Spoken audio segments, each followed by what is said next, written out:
स्वागत है हमारे लखनऊ मंच न्यूज 24/7 हिंदी समाचार पत्र एवं न्यूज चैनल में। सही खबर, सच्ची खबर। कृपया सब्सक्राइब, लाइक, शेयर, कमेंट जरूर करें। समाजवादी पार्टी के गुरुजी आदरणीय उदय प्रताप सिंह जी, संचालन कर रहे पार्टी के प्रदेश के अध्यक्ष जी,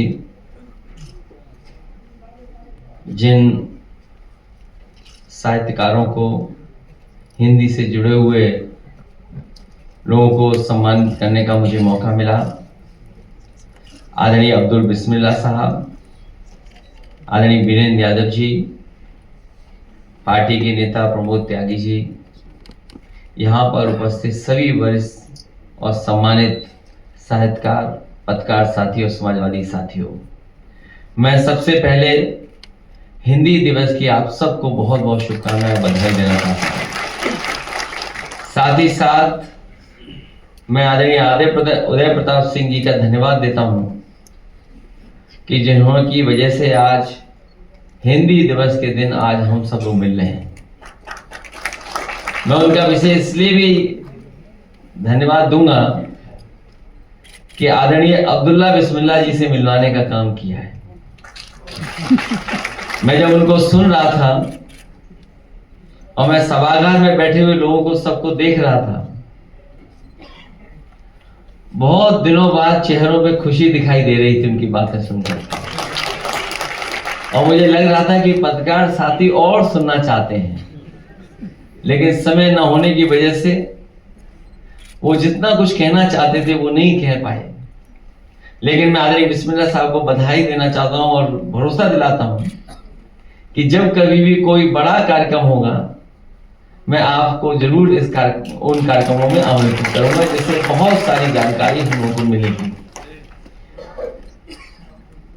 हिंदी दिवस के दिन हिंदी के साहित्यकारों का सम्मान करना और भाषाओं के बारे में जानकारी होना, जिस तरह हमारे साथियों ने बताया कि जहां हमारी भारतीय भाषाएं और हिंदी भाषा का जो बढ़ाने का काम होना चाहिए, जिस रूप में होना चाहिए था, वो नहीं हो पाया है।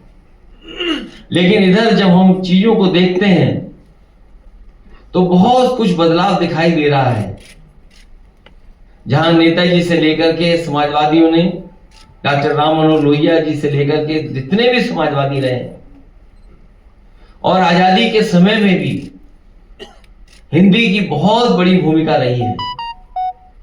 जहां आजादी के दीवानों के बीच में हिंदी की वजह से ही, और हिंदी उर्दू दोनों भाषाओं की को लेकर के एक क्रांति हुई, लोग जुड़े और भारत को आजादी मिली।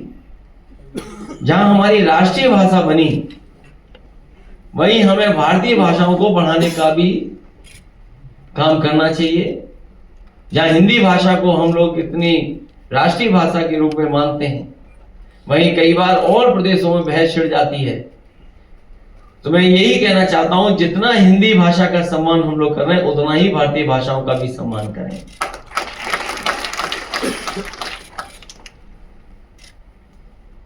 मैं इस मौके पर मैं अपने तमाम समाजवादी साथियों का भी धन्यवाद दूंगा, और खासकर प्रमोद त्यागी जी का, कि जिन्होंने कर्ण महाभारत के सबसे मुख्य वीर, या कहें ऐसा, जो दुर्योधन के साथ था।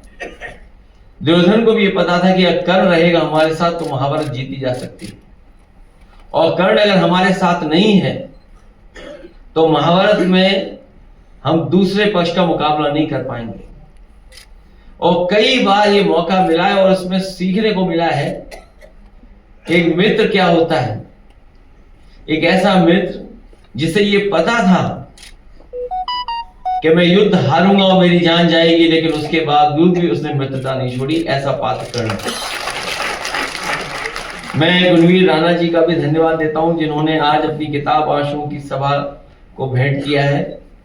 इसके साथ साथ जितने भी साहित्यकार हैं, मैं उनका भी स्वागत करता हूं और भरोसा दिलाता हूं, जिस तरीके से राम मनोहर लोहिया जी, नेताजी और समाजवादियों ने जो हिंदी के बढ़ाने के लिए, संवर्धन के लिए, संरक्षण के लिए जो काम किया है उस काम को आगे बढ़ाएंगे।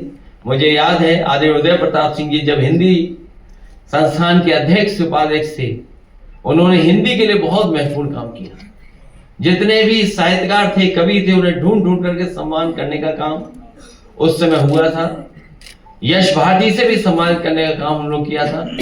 हिंदी बढ़े, हिंदी के साथ साथ हमारी भारतीय भाषाएं बढ़े, हमारी उर्दू बढ़े, यही संकल्प लेकर के हिंदी दिवस की मैं आप सबको बहुत बहुत बधाई और बहुत बहुत शुभकामनाएं देना चाहता हूँ।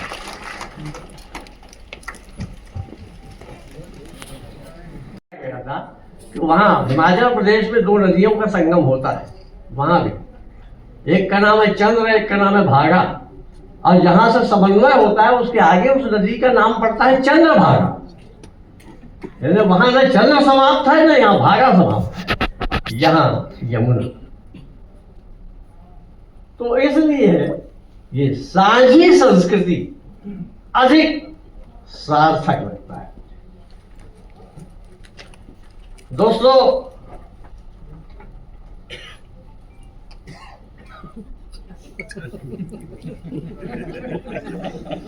जल्दी कोई भी हिंदी का साहित्यकार,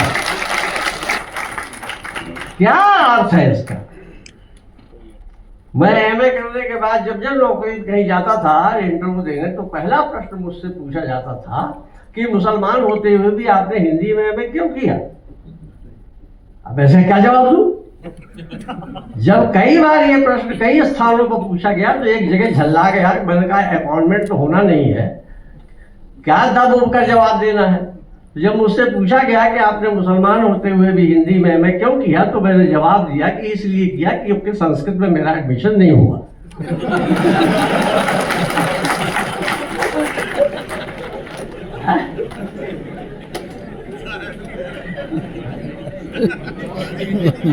उर्दू नाम है नहीं ली।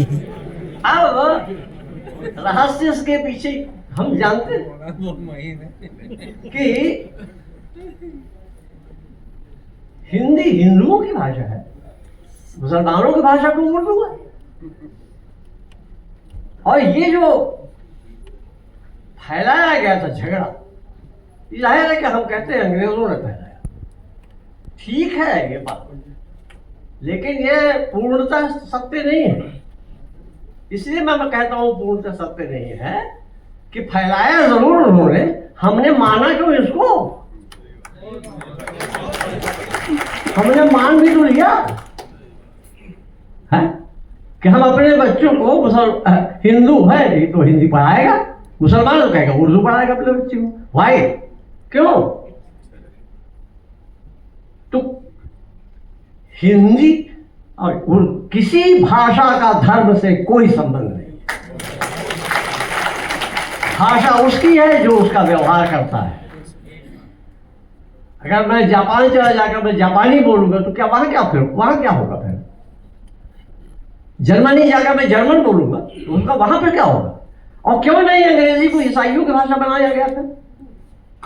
खाली हिंदी उर्दू, क्योंकि हिंदी उर्दू से रोटियां सेकती है ना। यह एक सांप्रदायिक दृष्टिकोण है। सांप्रदायिकता केवल बाहर ऐसे दंगों उंगों में नहीं है, ये भाषिक सांप्रदायिकता भी है।